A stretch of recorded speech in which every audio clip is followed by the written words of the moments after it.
hardly seen them. It's a shitty show. I came to see a dolphin. I came to see a seal. The band was pretty shady. Now I'm tugging at my eel. Nothing is great. The beer isn't cheap. And I heard some guy got stabbed here. I could be at home on my couch. We could be making out, yeah.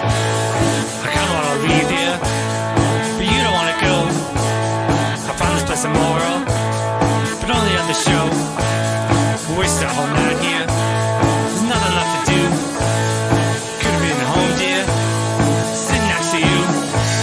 Nothing is great. The beer isn't cheap, and I heard some guy got stabbed here. I could be at home on my couch.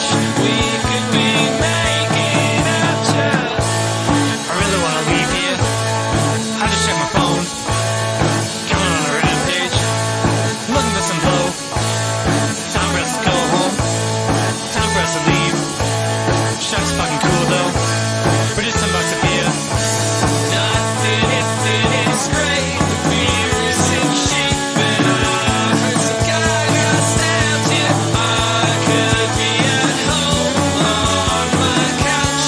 We could be making out, yeah. I don't wanna be here. You don't wanna go. I've already seen them. It's a shitty show. I came to see a dolphin. I came to see a seal. The band was pretty shitty. Now I'm tugging at my eel. I don't give a shit, but it's just things I can definitely write a better song than this. I don't give a shit, but the bassist thinks I can definitely write a better song than this.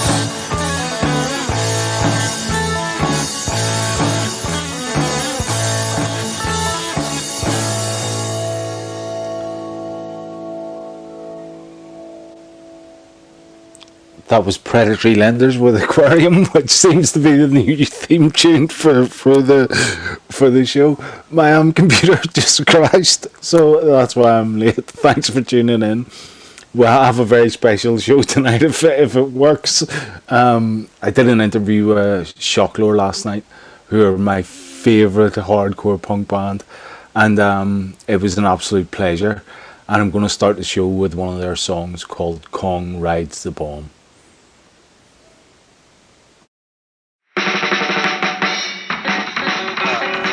Hey man, what y'all doing tonight?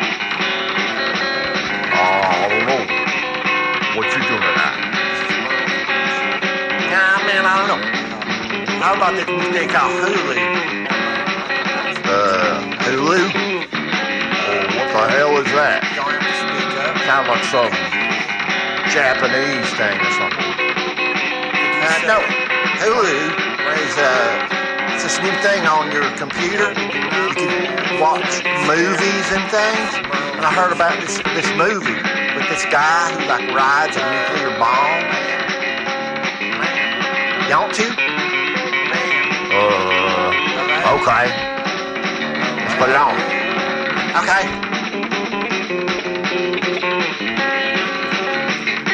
Dig it.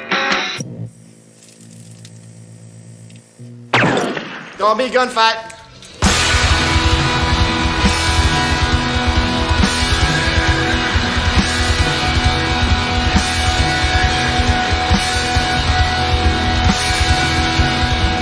We all know the atomic bomb is very dangerous. It may be used against us.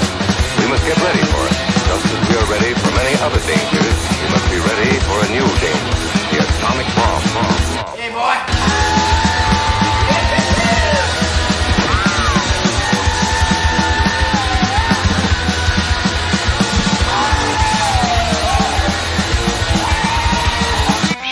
Cracky. It's gonna be a gunfight. Cracky. Cracky. Cracky.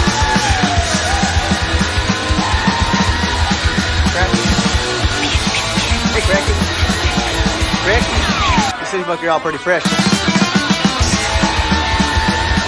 Yeah, pretty fresh. Pretty fresh.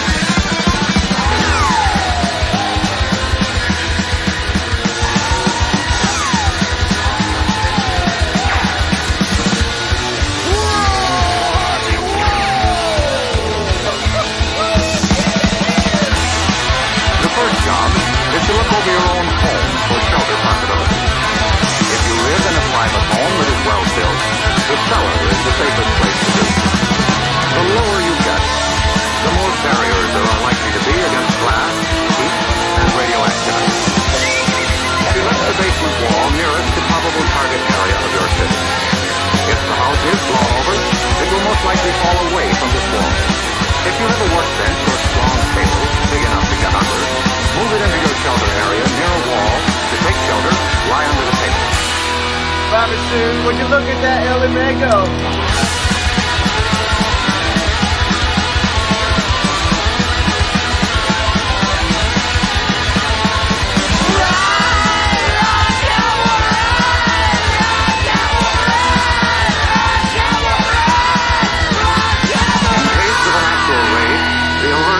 Warbling siren blast. Once you hear this, act fast.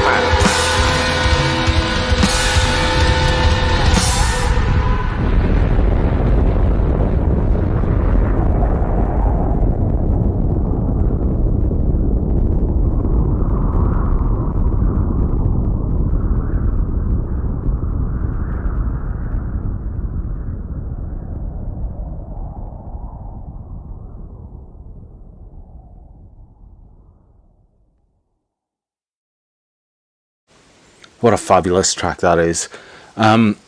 Hopefully I've got the interviews all queued up right. And this first part is where we talk about goulash of all things. Hey. I was using my daughter's headphones and they just weren't working. Oh. What's up, guys? All right. How's it going, Jimmy? Coming on? Should I text him? Yeah. Today? I haven't talked to James today. No. I'll give him a quick buzz. I couldn't find my Shock Lord t-shirt, but I put on one that's kind of a soiled mask. All right. That'll work. So, Jimmy, you know, in the last video, what is that behind you there on the right? Or on my, like, on your left? This here? Yeah. Those the green things? Yeah. Those are bubblegum cans. Those, my friend, are cans of ammunition. Oh my goodness! Right beside the drum kit. Yeah. He has a great bottom replica kit right there. I mean, that's that orange plexiglass replica kit. 28-inch bass drum, right? 26. 26. Yeah. Bloody hell! The bottom classic. Yeah, they're loud. And you've played drums on a few tracks, haven't you? Oh, he played drums in the whole full-size album. Did you? Yeah. I played drums in a couple previous bands, but I don't do drums for Shock Lord. No, you've got Mark for that. Yeah. I let Mark do all that dirty work. Yeah, he's playing guitar. He's playing guitar and bass right now, so that's enough, I think, probably. Yeah. Then we might have to call the band Jim Lore or something like that, you know?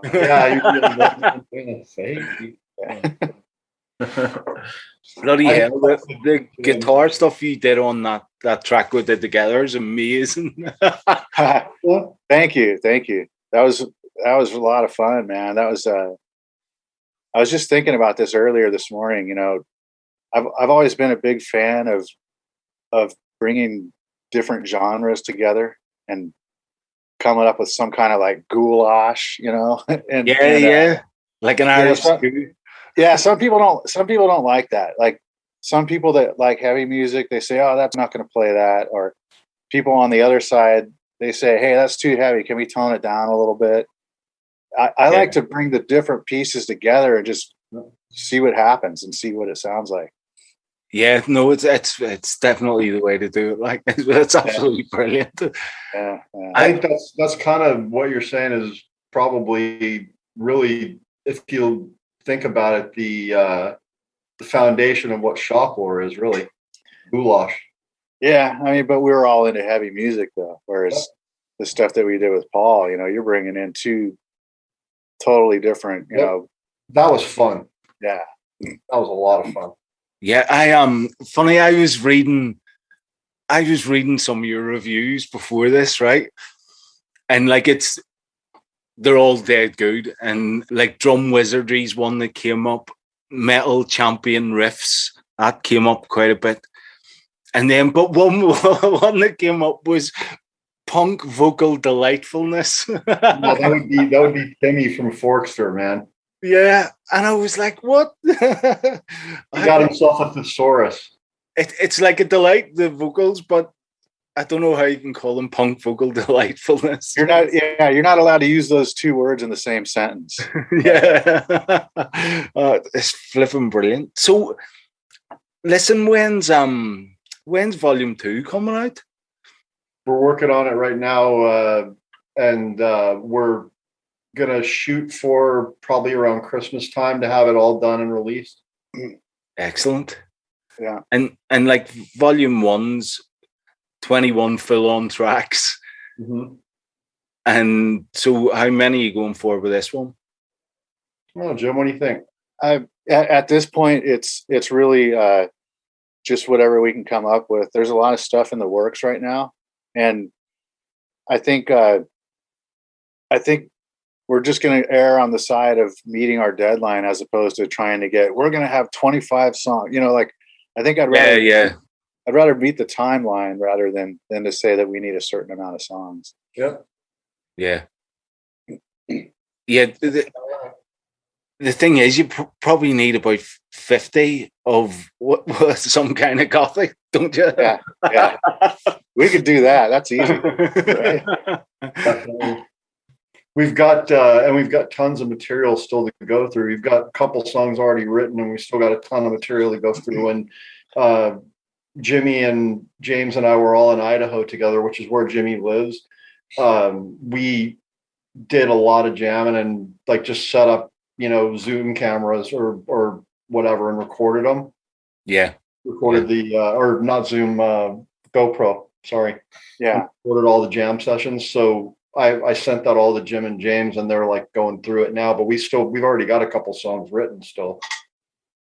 So you recorded like practices and bits. Yeah. You were going off on different tangents and stuff. Yeah, we just pressed record. We just pressed record the whole time we were in the same room together, and there's a shitload of material. And I mean, Mark already went through it and kind of distilled it down and emailed it out to the rest of us. And then I'm still going through it. There's stuff that I haven't even email messages I haven't even opened up yet that Mark sent like a few months ago. And, so I'm going through it now. And then the next step in that process will be that I run with, those riffs and start recording them and send the songs back to Mark, And it's funny, isn't it? When it doesn't have to be a lot with music as well. Sometimes you can just hear like a little thing. Yeah. And it's sometimes even it's a bit of feedback that's going a bit Pete Tong or whatever and wasn't what you intended, but it'll set your ears rolling in a different way. Yeah. Brilliant. Yeah. You can't beat the live get-togethers, and that's one thing this has been crap for, to be perfectly honest, hasn't it? Yeah. Totally. But we have the best of both worlds, because as Mark mentioned, those guys came up here a few months ago and, we took advantage of it. We spent, hours in this room right here and we just pressed record, and so we were able to get that live experience. And then now we can go back with the wonders of technology and I can start sending stuff back out to those guys. And then we can, go through our process, what we've done with everything so far. Yeah. Yeah. Isn't it mad when you think so you started the early kind of 80s. Yeah. And even my experience, it was the late 80s, kind of early 90s. We always had rooms to practice in. In Belfast, we were lucky enough, there was a place called Gyros, which is a thing that you get when you're on the dole, when you're unemployed. So you go in there and plug into their amps and just practice away. They had a drum kit. It was brilliant. You never got anything recorded. So it was all playing live and practicing, and that was it. You never recorded anything. Yeah. That was the way it was for us too back in the day. I mean, you listen to those Malicious Grind recordings, they're crap recordings, but we just put them down so we could sell something at our shows. We played and practiced more than we ever recorded. How many gigs would you have done typically, in a say a 6-month period?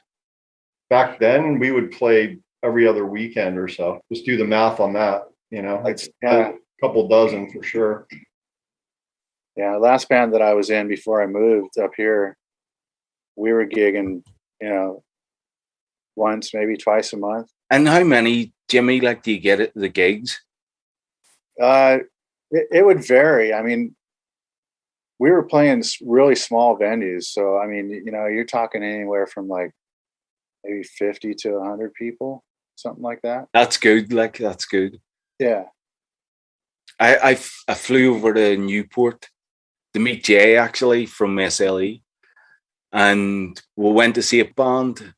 And it was in like a really tiny club, but it was they hadn't quite come out of lockdown, so you weren't allowed drinks in and whatever. But it was just brilliant. It was brilliant to see a live band again. Yeah, I know. Did you ever think you would say that? No. Brilliant to see a live band. I know. Crazy. And Jersey comes out of lockdown tomorrow. Oh, really? Not lockdown, but the mask wearing and not whatever it is, 6 people in your home, all that. And so I'm going to a gig, and it's something I wouldn't normally go to, but just because I can, I have to go. Yeah, it's a gig. Yeah. The first 2 shows I saw after the lockdown one was Amos Lee, and he's like a folk artist, and I just went because the venue was so good, and we actually were able to get tickets. And then the second one was a jazz club. I sat and watched improv jazz for 2 hours. Oh, yeah, you can appreciate the drumming in that, I'm sure. Absolutely. Guy's amazing. Yeah, and the guitar playing in jazz is something else as well, isn't it? Yeah, I mean, these guys were world famous in that, genre. The guys that were playing, they were just a group of guys that got together. And I could look up their names, but I mean, I didn't know any of them, but I looked them up and they're all over the place. They're great jazz musicians. And so I was kind of stoked. I got to sit there on second table before the stage and watch them for 2 hours. So that was cool. Yeah, that is cool. But yeah, I mean, what you were saying is true. It's just, hey, it's a gig. Yeah. Yeah. Go see some live music. Yep. Get out of the house and go see some music.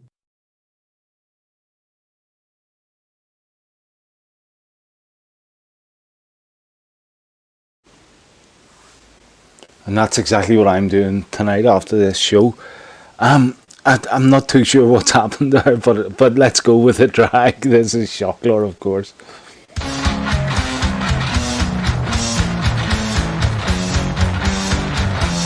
I've got an offer, I think you get reviews. Come on and die with me and blow a fuse or two. Congratulate your brain. All you have to do is use it, them, her, him, why, when, world. Stop! I think I'd rather be a drag. Cause I'd rather do nothing than be nothing. Derogatory stories, so just say yes, I confess to shaming my brain, excuses and pain. Great! But now I think I'd rather be a drag. I got an offer I think you can't refuse. It, them, her, him, why, when, world. Stop! Shockler with a drag. I talk about right sizing thing in the next bit with the boys. This is the second part of the interview. I think one of the important things that I've learned, half learned, it's important to right size things, isn't it? Yeah. So if your bathroom tap's leaking, it's not the worst day in the world. You just get it fixed. So you right size it and say, actually, in the scheme of things, but this is all out of whack. It's all out of whack. Yeah, they're basically steamrolling everybody. There's no room for any type of dissent or any questions, or and you could present all the evidence in the world that's contrary to what they're telling you, and they'll just turn right back around and tell you the exact same thing over and over and over again. It's almost like you're a mute. There's nothing even coming out of your mouth. They don't even see you. They don't even acknowledge you. We're just not going to pay it. We're not going to pay attention to anything contrary to what we're telling you. We're just going to keep on telling you the same thing. Yeah. And that's what they're doing. And everybody's just saying, okay, you know? Yeah. Yeah, it's just I don't know. Like, look who's in charge for all of us. Actually, politicians in general like to print money, not just liberals. Yeah. Yeah. But anyway, the a good seg into volume 2 is probably a lot of our lyrics are going to be centered around what's been going on the past 2 years. Lyrics and whatnot. And the way you guys do it, it's a real art form, the whole tongue in cheek and the whole, like, making a serious point, but also not taking yourselves too seriously, which is a lovely thing about punk, because you can bring something to people's attention and not like ram it down their throat, if you know what I mean. Yeah, it's delightful. Yeah, well, exactly. Getting back to that word, it's an absolute delight. Yeah. Punk rock delightfulness. Yeah. Delightfulness. There you go. Well, it's almost hard not to talk about what's going on when things get this extreme as they are now. It's almost impossible not to talk about it. So I think that the newer material is probably we're gonna touch upon these subjects, and hopefully not too much. Hopefully we don't burn it out, but I think it's inevitable to really not do that. But like, Soil Mask has definitely touched a chord with people. Like, definitely. Yeah, we were surprised. Even I was surprised at how much it did. Something tells me punk is coming back in a big way. It already has. I mean, I think the pandemic and all this online stuff that we had to do in the meantime, that we're still doing, really, but that everybody was forced to do. I think that kind of was something that sparked even a resurgence of the scene. It seems kind of logical that it would in an atmosphere, in a climate like this. Yeah, when you think of what the movement was, like the first time around in the 70s and whatever, it was a reaction to all the glam, all the whatever it was that the people were up to. And then when like grunge came around, like that was almost the same reaction. Yeah, it was. Yeah, like big hair and whatever. Did you ever have any big hair, Jimmy, going on? I don't think so. No, I don't think I did. Is that a band or? Oh, big hair. Big hair. Yeah. He had big hair maybe when he was 12. That was I mean, when I was a kid, I guess my mom didn't cut my hair very often, but I've done the hair thing, but like just because my hair grew out, not because I was teasing it. Yeah, no, I didn't do that. No. I was a full-on Hessian, Paul. I was a full-on long hair. I had long hair as well. Like, I had hair down to the back and probably the middle of my shoulders, something like that. Yeah, that's good. Well, my hair's getting kind of long now, just because I don't like going shaggy there, Jim. Yeah, I'm getting shaggy out there, brother.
What an absolutely amazing song that is.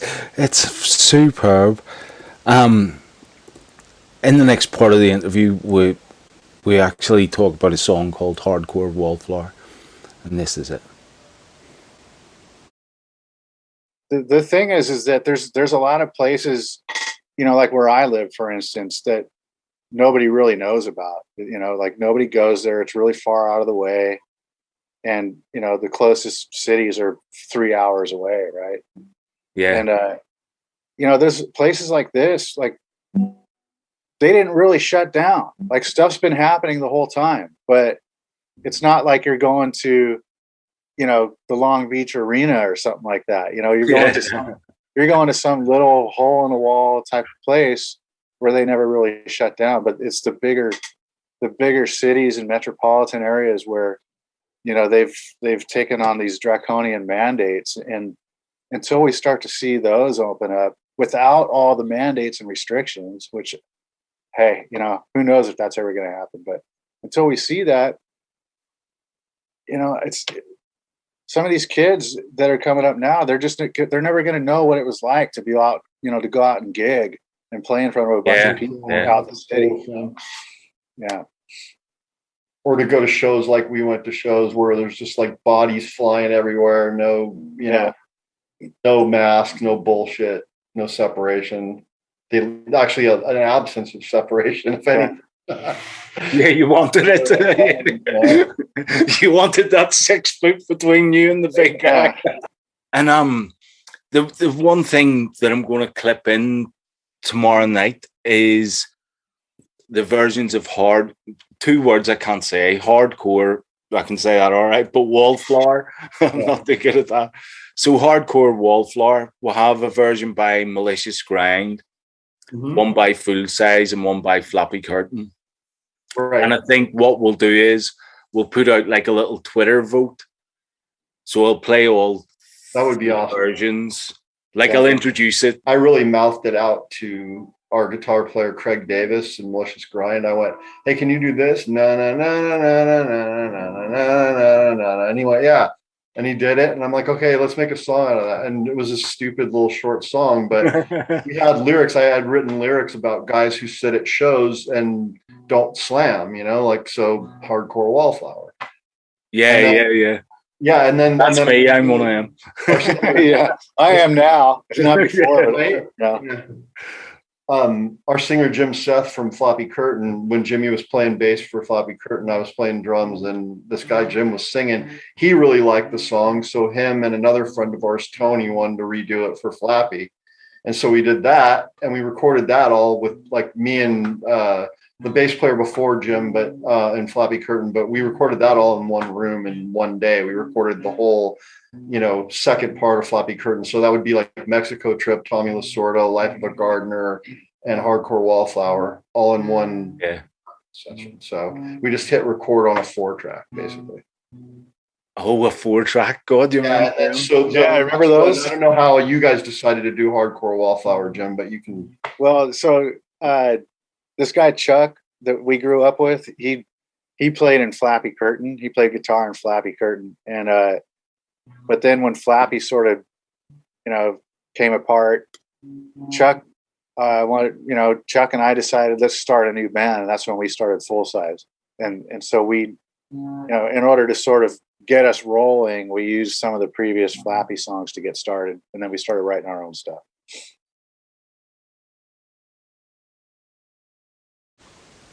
So let's go with the 3 versions of Hardcore Wallflower. This first one is by Malicious Grind. Hardcore, man. Fucking hardcore.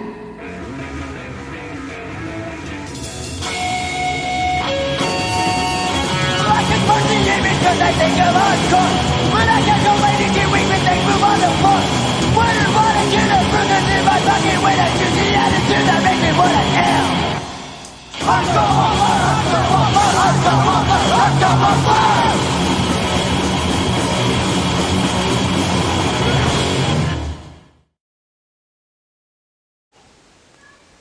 That was Hardcore Wallflower by Malicious Grind. And I've just tweeted out a little poll. The next one is by Floppy Curtain.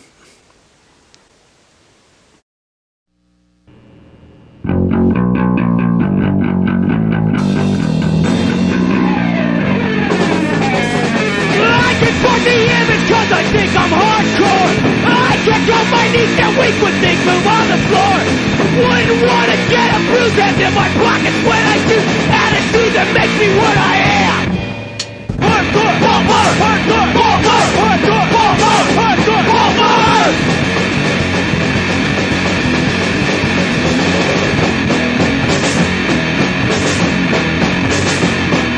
I can sport the image cause I think I'm hardcore.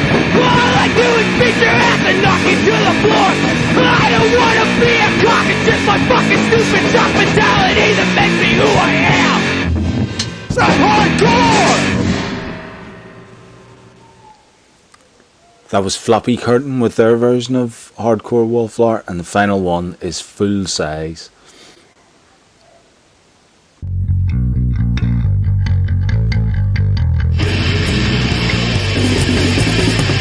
I can sport the image cause think I'm hardcore.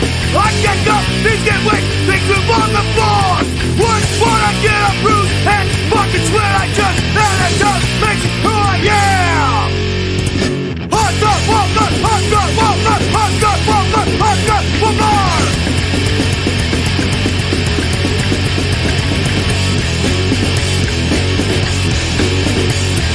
I can sport the image cause think I'm hardcore. All I do is beat your ass, knock you to the floor. Wouldn't wanna be a thug, just my fucking stupid junk mentality makes who I am. So hardcore! Hardcore Wallflower, what a bloody tune that is. I absolutely love it. We'll chat about that and psychedelic punk of all things. Here we go. And funny, that's one thing that I've noticed with you guys. There is almost like a bit of a, I don't want to downsize your hardcore punkness, but there's like a little bit of Don't downsize my punkness, man. there's like a delightful psychedelia sort of thing. There is like a psychedelic vibe running through everything. Yeah, well, You I don't mean, think- the songs we wrote together before Jim definitely did. Yeah, I never really thought about that, to be honest with you, but I'll take it. Well, like, I mean, you know, I think I know what you're talking about, Paul, where the guitars and bass are kind of like, you know, battling each other back and forth. And it's got slide guitar and really lots of weird shit. We put lots of weird shit on those old tunes, man. Slide guitar, and, you know, all kinds of stuff. Like on a drag, we were talking about a drag, right? The fast part in a drag is a trip, man. The stuff, and Jimmy could tell you what he did, but the slide guitar part by itself is kind of psychedelic, I think.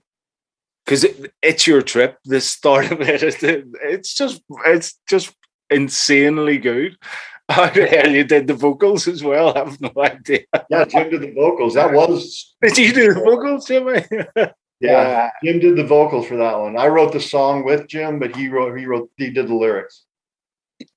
I have to come clean. I still cringe every time I hear the vocals off volume.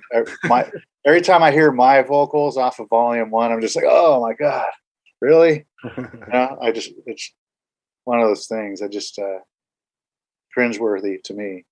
We auto-tuned you a little bit on the remix, Jim. Good. So, Jimmy, if you're listening, put your fingers in your ears. This is It's Your Trip by Shocklore.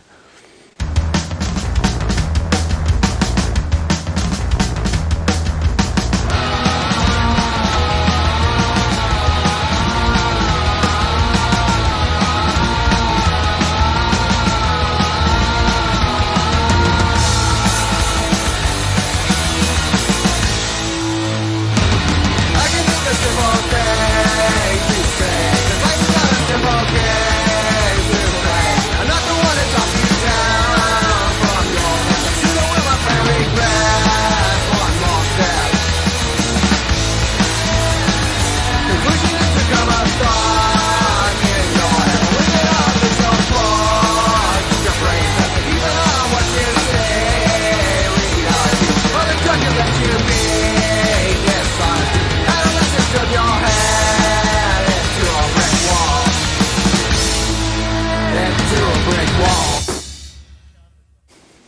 The vocals on that are just absolutely brilliant.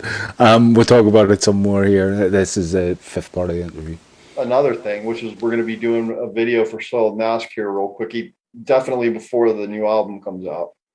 Oh, you have to do that. I already got the drums recorded, and Jimmy and James just have to do their parts. And I got all the video stuff up here already. So aside from the live stuff that we do, I think it's going to be awesome.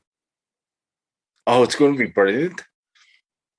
Yeah, it's cool. It's almost like Christmas time, because like it's one thing if you're with your band and you're shooting a video all together, but when you're doing stuff separately, like how we're doing it, it's like you put out your part and then you're just sort of waiting, anticipating. And then when you get it, it's like, all right, man, that's cool, because you don't know what to expect, and it's almost like you just got like a Christmas present or something. Yeah, actually, the anticipation, something I miss. I used to go to my record shop. I'd have to wait like 6 bloody weeks for a record to come. I remember that. Yeah. And Sound Stations, Jim. Yeah. Yeah, and there's a good documentary actually called "I Want That Record" on Amazon, and it's about the death and like sort of rebirth of record stores. Right. Yeah, because lots of kids are into vinyl now, man. So I'm tripping on that. I know, but it's like a huge punk thing. Yeah, like everyone in it and everyone in the documentary's punk. Well, no, you're right, man. Been so much so. I think I may actually run like 100 copies on vinyl of the next album just because it's so friggin' popular. I mean, why not stick it on Bandcamp and just see if that would be cool. Yeah. In terms of like what way you're going to bring it out digitally, obviously. On all the streaming services, maybe vinyl. I would say almost definitely at least a few, 50 or 100 for sure. And then like CD, definitely, I suppose. We haven't really talked about it, but we haven't thought about it. And then tapes. Tapes seem to be cassette tapes. What about 8-track tapes? Yeah. And a 16-track. Yeah. You remember 8-tracks, Paul? Heck yeah. No, I remember. Did you used to have them in cars? Yeah, in your car. It was like this. It was almost like our mobile phone. Like it was a little bit. Yeah, it was a little bit bigger. This big, and you had to like shove it in there. And they were totally fucked up. Like you could only press like the track you wanted to get, but it might be like somewhere in the middle of the track. You couldn't rewind it to the beginning of the track or you couldn't fast forward to the end. You were just kind of stuck with wherever it was. Yeah. It was like just amazing technology. And you remember, Jim, I don't know if you remember, but it was funny, Paul, when they got old, the 8-tracks in the cars, you would stick a matchbook, the end of a matchbook in there and shove it in on top of the 8-track tape so it would keep playing regular, because like when they got screwed up, they wouldn't play at all, but you could press them down and stick a matchbook in there to hold it down on the head so it would play. And we used to do that. We did that for years with a couple cars I had. Driving in your AMC Pacer with you got your Kiss 8-track on. Kiss Alive 2 8-track. Yeah. Oh, Jimmy's vocals that I know now at the start. I asked Mark about that, Jimmy. I thought it was that Tanya. I actually said this. Please tell me that's Tanya Carrasco singing at the start of it. Those little backup things, like that kind of stuff. Yeah, no, that was me, man. It's brilliant. I was doing my rudimentary Peni impersonation. Yeah, that's a big influence, Paul. That's why the psychedelic part. Yeah, is really it's attributed to a lot of it. You could be attributed to Peni because they were like the weirdest punk band we knew back then.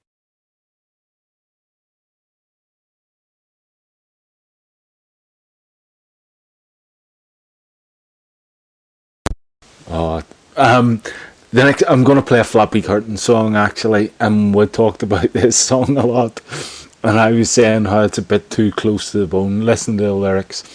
It's called Mexico Trip. We'll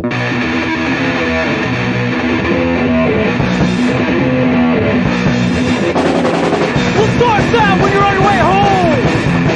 Stomach starts to turn. Think of all the peas you eat, and your ass starts to burn.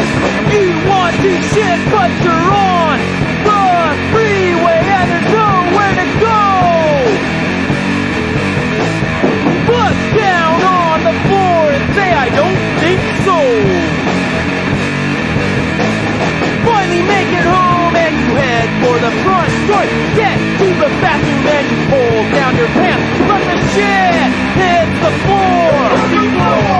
Shit hits the floor.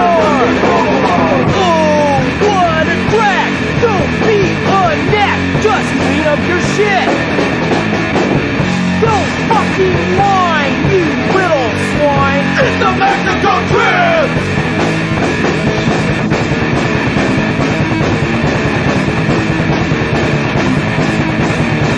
You want to shit and you will! Mexico trip by Flappy Garden. We were chatting about James joined us because he was working, but he joined us for the last bit of the interview, and we're talking about recording. So this is James when he comes in. That was the time we went in the studio and we did like 2 rehearsals that week. Then we went to a show. We played a show the night before. Then we went to the studio the next day and we recorded the whole album in one day. Yeah, that was crazy. It sucked. My voice was just like fucked off. I could like for most of that full size crap. I was like, it turned out pretty good, man.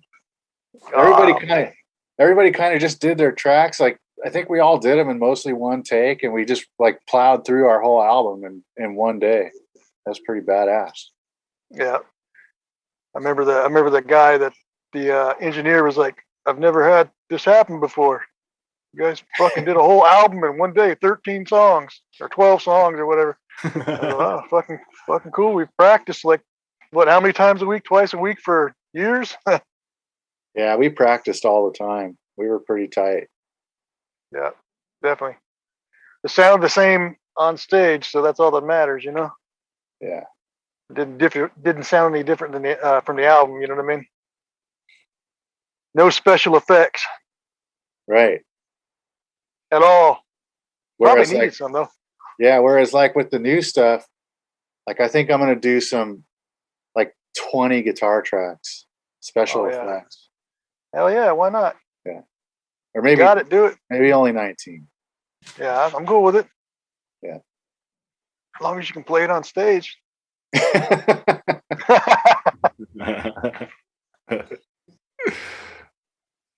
That's the thing. You just bring your laptop with you. Yeah. Jimmy, plug it in, an amp, and away you go. Either that, or I have one of those little loop station pedals. You know, those little boxes. Oh yeah. I'll just have it all in there, and I'll step on that. You know, while I'm playing along with it. That's what Black Flag did. That one show at the Palladium. They fucking they ended up recording the bass onto a track, and it was weird. There's no bass player no bass player on stage. It was trippy. That's kind of weird. It was kind of weird, but I guess Greg Ginn, he recorded all of it and then did it that way, you know. So that's what you're going to have to do, Jimmy? Yeah. I might have to get like 5 loop stations, separate ones, and I'll just stomp on all of them, and I'll have like a loop station orchestra behind me. Yeah. Have you heard Two Ton Boa? No, I don't. Who? 2 Ton Boa, they're called. I don't think so. They just have 2 basses. It's brilliant. Like. Oh, really? Oh, really? Yeah. That's cool. Just borrow them. I always try to write stuff that I know I'm going to be able to pull off live. I don't go too overboard with things, you know. So the most I've ever done before was I've used like a harmonizer pedal or like a looping pedal where I could play like a certain little accent, that you could easily do it with a second guitar, but you can also just do like these little accents with a looping pedal and just play the song normally, which, so, there's a little bit of effect in there, but it's not like super overboard. It's pretty basic. Yeah, it's nice having it a little bit different, I think, the recording than live, because then the live show's different.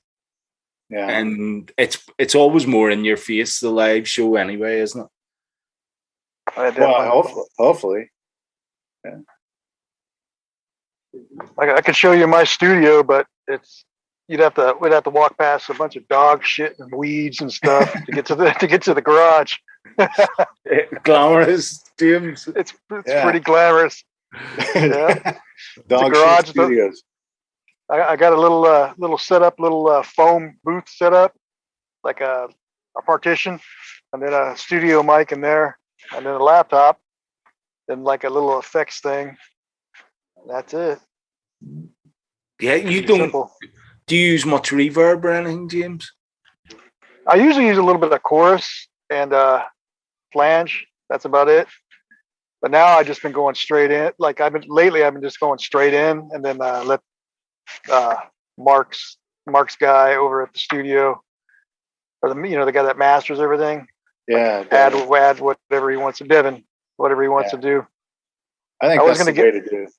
Yeah, I was gonna get like a little like a vocal pedal so I can tweak a few things, just to like little distortion here and there, see how it sounds. But I tried it with this guitar pedal I have, and it came out like shit. So I scrapped it, Yeah, the fuzz can sound good on vocals at times. Like, it sounds cool sometimes. It does indeed. We're out of time, and one of the things that we go on to talk about a lot actually are the virtues of beer, and in particular IPA, and how Indian Pale Ale is the fault of the British, which was very interesting. The one thing about doing this show is before I got acquainted with SLE, I didn't know who Shock Lore were. So I am so grateful to SLE for putting me in touch with those guys, and talking to them last night was an absolute laugh. And because this is my show, I think what we'll do next week is we'll have a kind of beer special, and we'll talk about what we talked about. So we'll use that bit of the recording next week. But another thing that SLE did this year was the Wheel of Collaboration, and the band that I'm in, we're lucky. Well, the band that I'm in, me, we're lucky enough to get picked out with Shock Lore, and so we did a song called Doing Business, and it, funny enough, it got played on another radio station and whatever. And to them, I said it was like working with the Dead Kennedys. I was so overwhelmed. I think I must have sent them about 5 songs, and I kept going, that's not good enough, that's not good enough. But for whatever reason, they picked the first one, and it sounds good. And you know what? It was a lot of fun doing it. Like sort of Jimmy said at the start of our chat, and it was a real honour to do it. And I'd just like to say thanks to them, thanks to SLE. I feel like I'm doing like an Oscar speech almost, so I'll shut the fuck up. But thank you so much for listening. But because without you guys, like, and the artists, we don't have a show. I'm just a facilitator, I think, or fluffer. Anyway, this is Doing Business by Shock Lore featuring Cocoa Bear. It's just business. Stay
And you know what? We actually have time for another quick song. Guess who this is going to be by?